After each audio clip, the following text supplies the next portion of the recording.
Manang! Mag-ain ka na. Kakain na kami ni Casper. Okay lang sana yun. Wala namang problema. It was at this moment that he knew. He fucked up.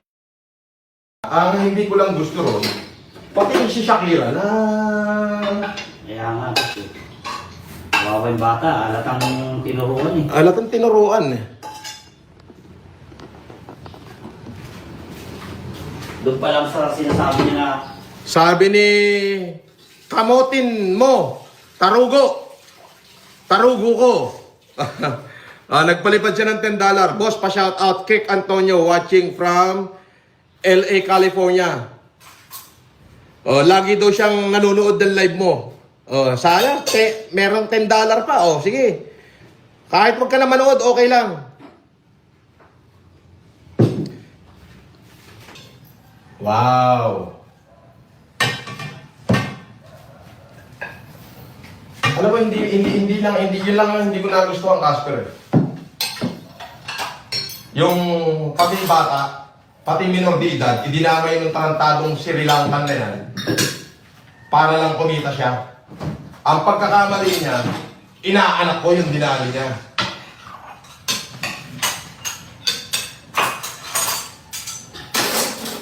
Uy, galing ang luto nito ah.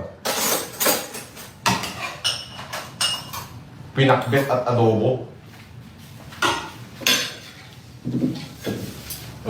Kain tayo.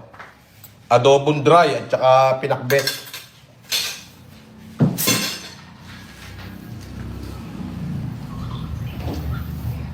Ulitin ko sa iyo, makagago ha. Hindi maganda yung ginawa mo.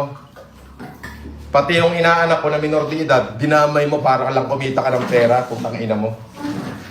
Hayop ka. Nuknukan ka ng kawalangyaan. Di ba? Pati bata pati minor de edad Hindi maganda yung ginawa mo. Ang social media, ikaw ang unang tumarantado sa amin. Nung ginantihan ka namin, putang ina mo, pati pamilya namin, dinamay mo. Di ba? Ganyan ka kahindot.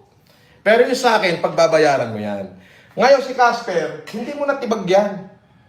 Lalo ka lang nagkaroon ng kaaway. Tangina mo. Di ba?